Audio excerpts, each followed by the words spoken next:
मित्रों, आप सभी का आज की प्रेस वार्ता में स्वागत है। सबसे पहले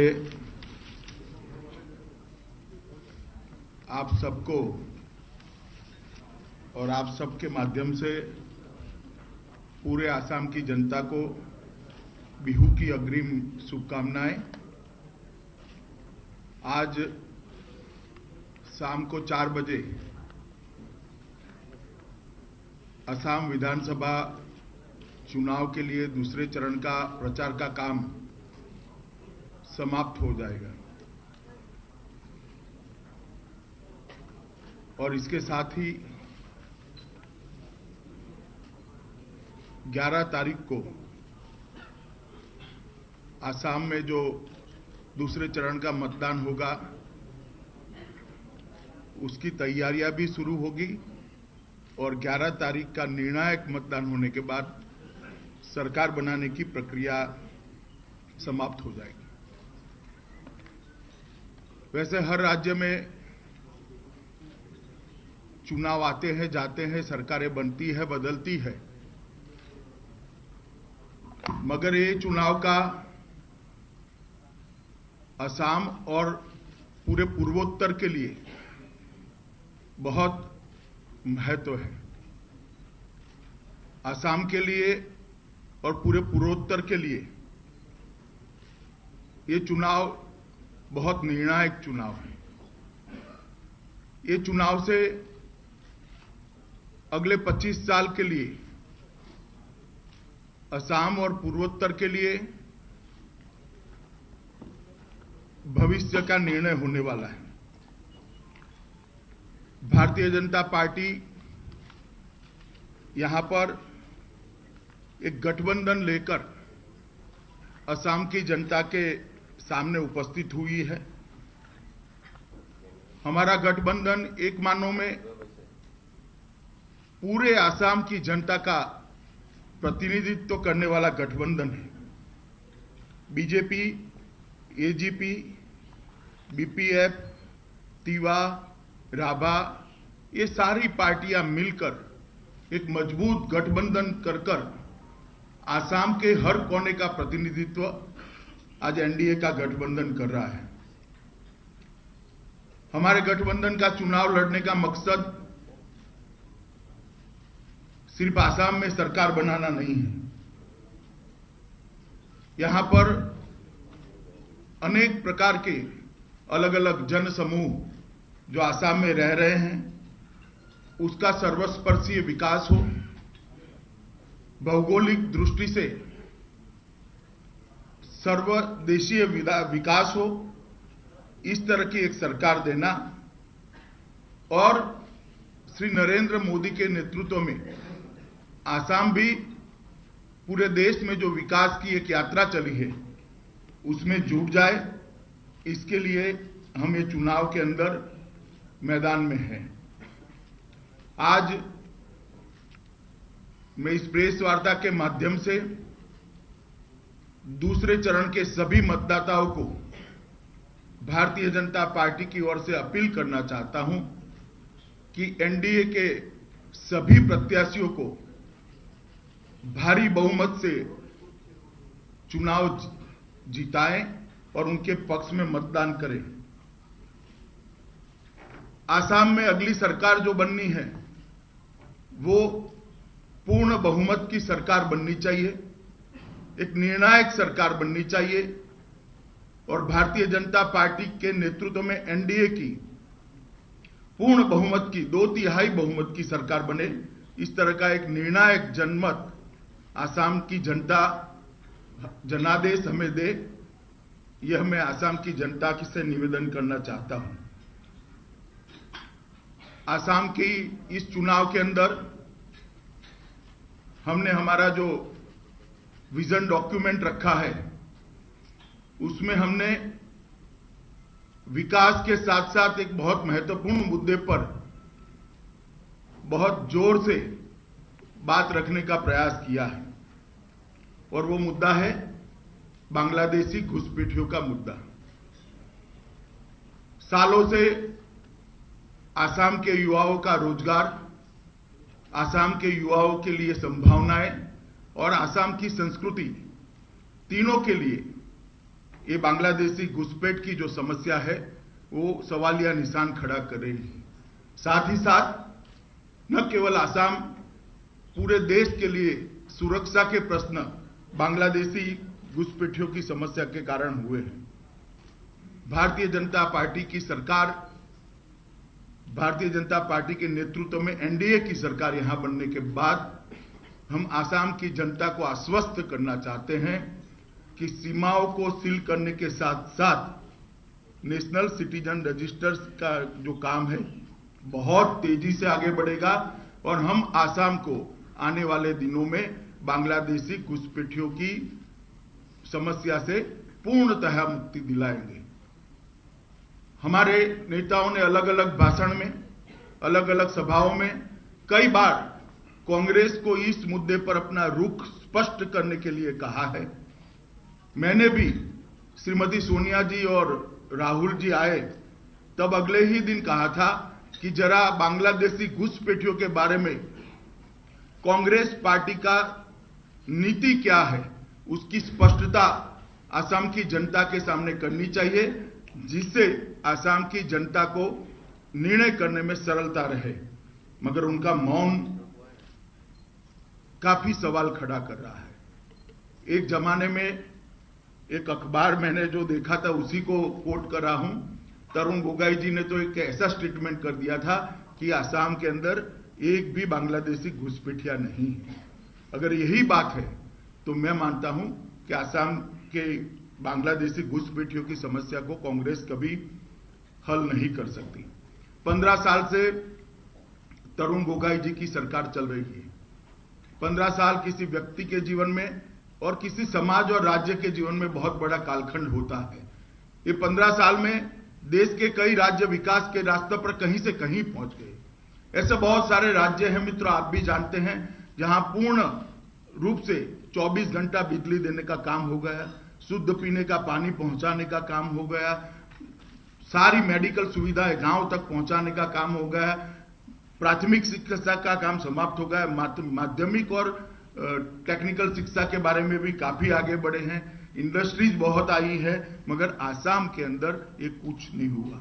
आज भी 1 करोड़ लोग गरीबी रेखा के नीचे जी रहे हैं। 42% लोगों के लिए शुद्ध पीने का पानी उपलब्ध नहीं है। 35% लोगों को घर में बिजली पहुंची नहीं है और हर रोज बेरोजगारों की संख्या बढ़ती जा रही है। इसका कारण है दिल्ली से सैकड़ों करोड़ों रुपया जो आता है वो सीधा भ्रष्टाचार के मुंह गया है। अगर ये भ्रष्टाचार न होता तो आज आसाम के अंदर विकास होता।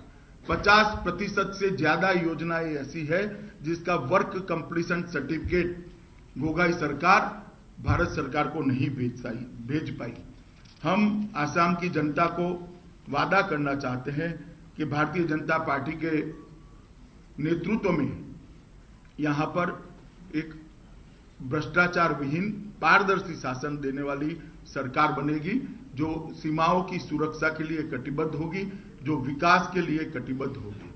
मित्रों, भारत सरकार ने भी हमेशा से जब भारत सरकार में भारतीय जनता पार्टी का शासन आया, अटल जी के जमाने से लेकर नरेंद्र मोदी जी तक, तब पूर्वोत्तर को हमने विशेष सुविधाएं देने का प्रयास किया है।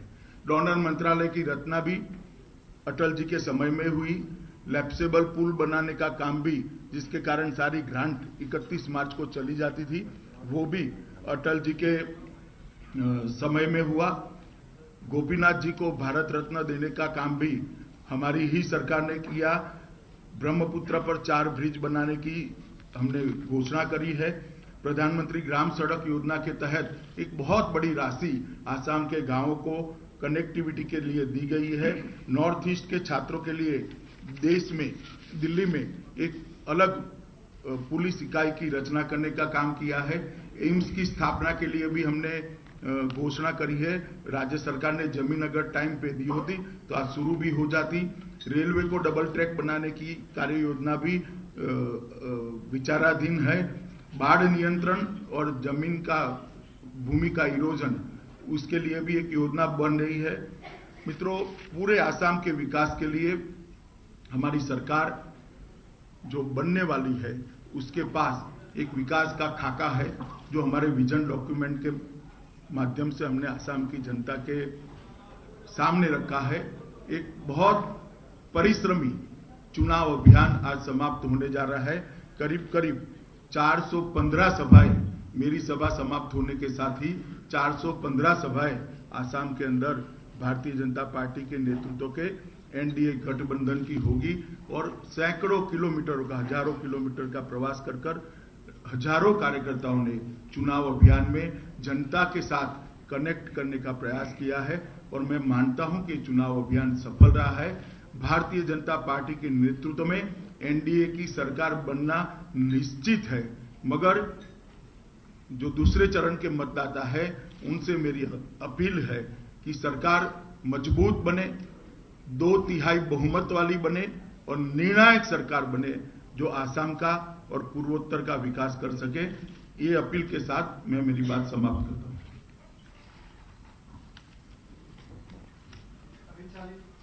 आज मुख्यमंत्री आज के दौरान कहा कि आपके नेता यहाँ बीजेपी के उन्होंने कहा कि बांग्लादेशियों को जो निर्णायक जो डेडलाइन है वो 71 नहीं बल्कि 51 करने की उन्होंने पब्लिक को कहा।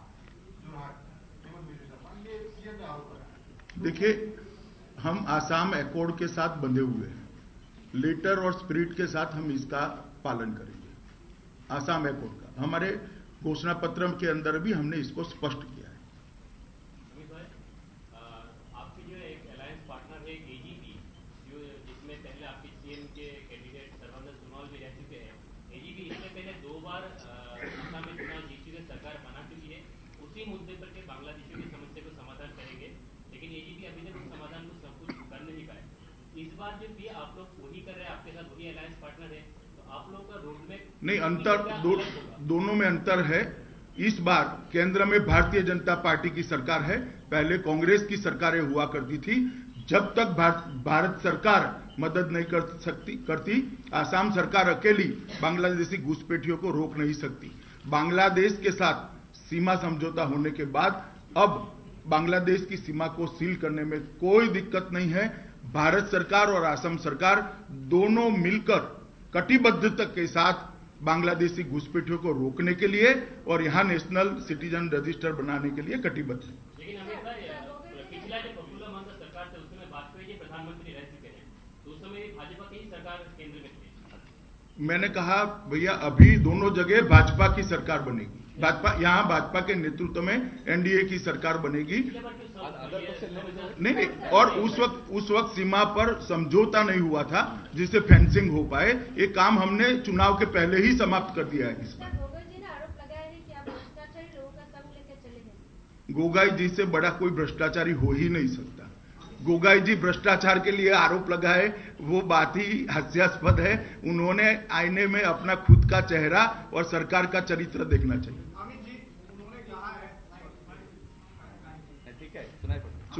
आज ही तरुण गोगोई जी ने कहा है कि भ्रष्टाचार का आरोप बीजेपी लगा रही है, लेकिन जिस लीडर पर बीजेपी ने पूरे भ्रष्टाचार के आरोप लगाए थे वही हेमंत था।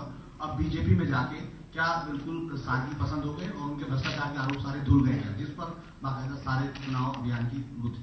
देखिए, सरकार का नेतृत्व मुख्यमंत्री करते हैं। गोगाई जी का ऐसा कहना है कि उनकी सरकार हेमंत बिस्वा शर्मा चलाते थे। सरकार का नेतृत्व मुख्यमंत्री करता है, जिम्मेदारी मुख्यमंत्री की होती है। हमारी जिम्मेदारी है, भारतीय जनता पार्टी के नेता सर्बानंद जी को हमने मुख्यमंत्री के नाते प्रोजेक्ट किया है। भारतीय जनता पार्टी भ्रष्टाचार विहीन पारदर्शी शासन देने के लिए कटिबद्ध है और हमें मादा भी रखते हैं इसको रोकने का। एक मिनट,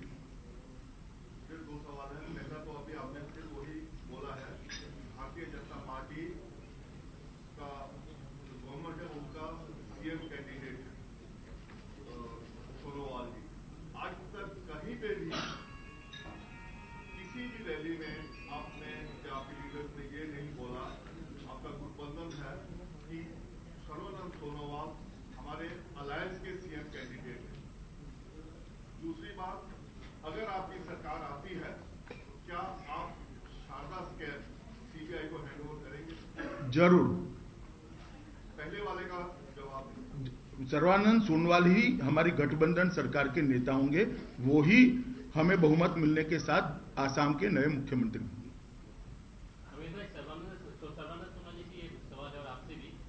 मुझे करो भाई, अभी मेरा प्रेस कॉन्फ्रेंस है। तो काफी बार चुनावी सभा में सोनोवाल जी ने बताया है कि जो पिछले 15 साल के जितने भी भ्रष्टाचार हुए उनके सारा वो इंक्वायरी करेंगे। तो इसमें जो हिमंता बिस्वा शर्मा के जो डिपार्टमेंट रहे हैं, एजुकेशन, हेल्थ, गुवाहाटी डेवलपमेंट, वो सारे डिपार्टमेंट की भी इंक्वायरी होंगे। देखिए, तरुण गोगोई सरकार के खिलाफ भ्रष्टाचार के जितने आरोप है वो सबका इंक्वायरी होगी। वो सारे डिपार्टमेंट की इंक्वायरी। भैया, मैं आप बहस संवाद करना चाहते हैं, जवाब मैंने दे दिया, आप लिख लो उसको।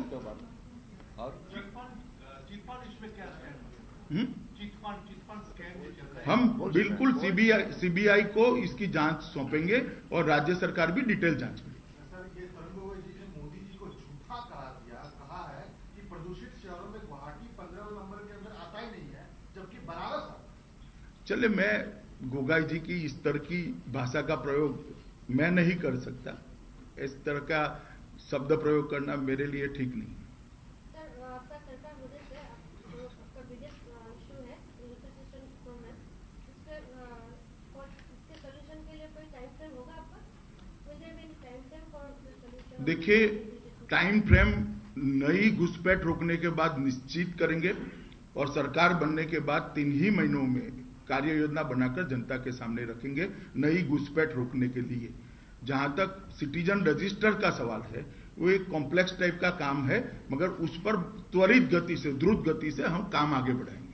Gogoi has said that you will quit public life if you can show him on Bangladesh. ये मेरे हाथ में एक व्हाइट पेपर है उन्होंने खुद पब्लिश किया, जो उन्होंने खुद पब्लिक किया है। 20 अक्टूबर अब 2013 में। आप जरा इसका कॉपी इनके पास से लेकर उनको दे दीजिए और चुनाव के पहले क्विट करें। आप समझ रहे हो? इसका कॉपी जरा ले जाकर आप गोगोई साहब को दे दीजिए। ये उन्हीं का घोषित किया हुआ व्हाइट पेपर है कि कितने बांग्लादेशी घुसपैठी है, मगर वो इसलिए नहीं बोलते हैं क्योंकि बांग्लादेशी घुसपैठ को वोट बैंक बनाकर वो चुनाव जीतना चाहते हैं और ये देश की सुरक्षा के साथ खिलवाड़ है। कांग्रेस पार्टी ने इतने सालों से, जब से कांग्रेस का शासन आसाम में रहा, भारत सरकार में कांग्रेस रही, बांग्लादेशी घुसपैठियों को घुसने दिया है और देश की सुरक्षा के साथ और आसाम के युवाओं के साथ अन्याय किया है। सर, ये बताइए, आप ऑब्वियसली आप ये कह रहे हैं कि इस पूरे इलेक्शन में सबसे बड़ा जो ज्वलंत मुद्दा है वो बांग्लादेशी घुसपैठियों का है।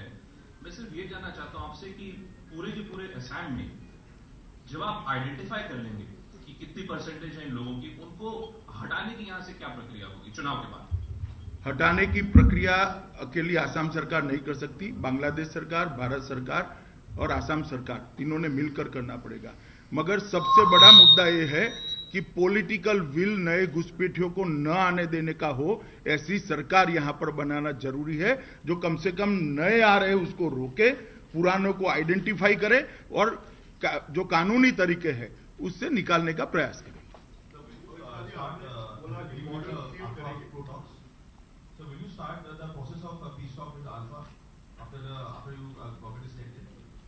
नई सरकार बनने दीजिए, सरकार स्थिति का जायजा लेकर निर्णय करे।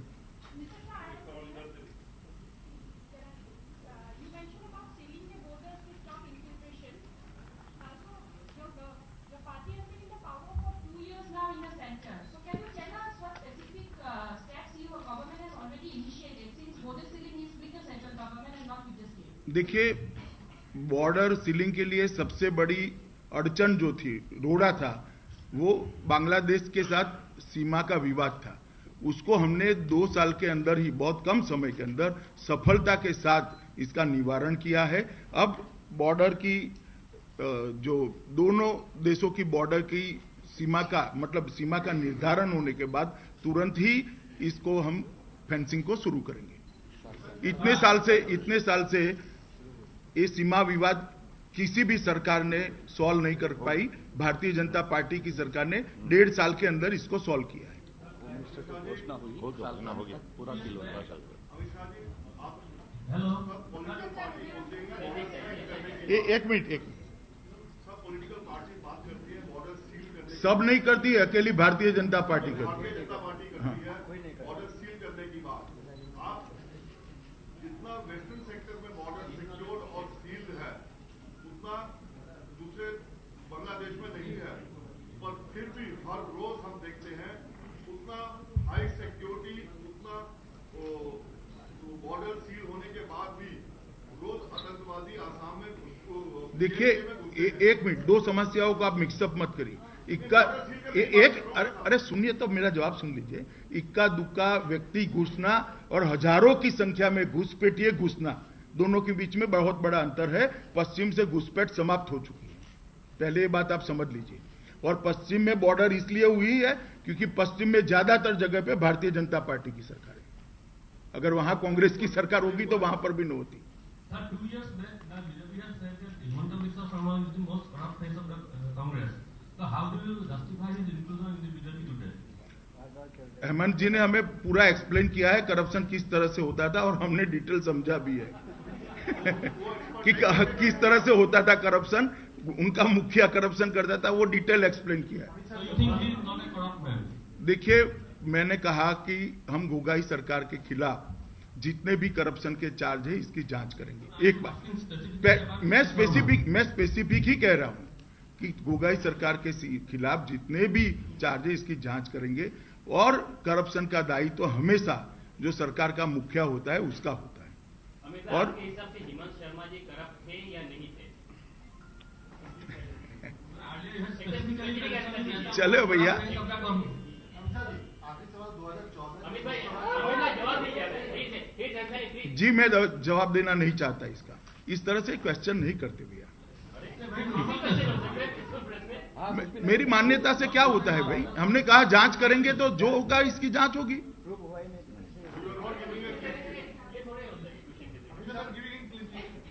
मैंने बोला सभी भ्रष्टाचार के आरोपों की जांच होगी। विदाउट जांच कैसे क्लीन चिट कह सकते हैं? जांच होगी सबकी भाई। अमित शाह जी 2014 के लोकसभा चुनाव जीतने के बाद मोदी जी ने आपको मैन ऑफ द मैच करार दिया था। अब असम में अगर आपकी सरकार आती है तो क्या man of the match Hemant Biswa Sharma को आप करार देंगे? सरकार आने दीजिए, बाद में आपको बताएंगे, घोषणा करेंगे।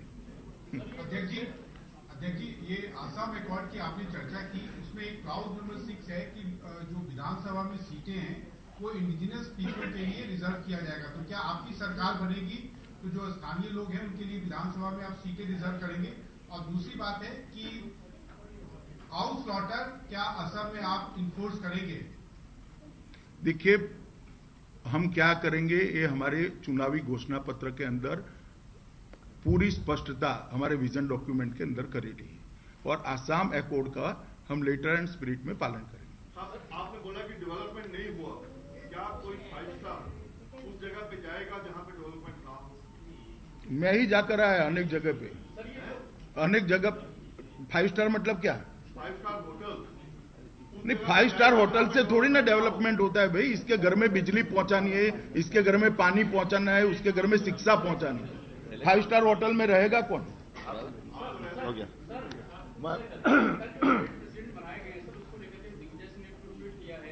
क्या क्या? येदियुरप्पा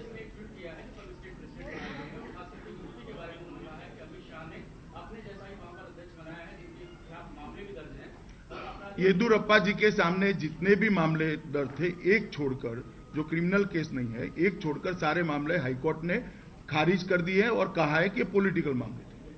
ठीक है, धन्यवाद। हैं? वो कलकत्ता में कहेंगे। Amit ji last question. अभी आईआईटी का जो स्टूडेंट का जो फीस है 90,000 से सीधा 2 लाख बढ़ा दिया गया, और जो स्मॉल सेविंग्स है उसमें ब्याज काटा दिया गया है, और जो दवा का जो दाम है, मतलब जो कीमत है वो भी 10% तक बढ़ गया है। ये क्या जनमुखी सरकार है आपका? दवा का दाम 3000 दवाइयों की दुकान सस्ते दाम की हर तहसील में खोलने की भारत सरकार की योजना है। धन्यवाद।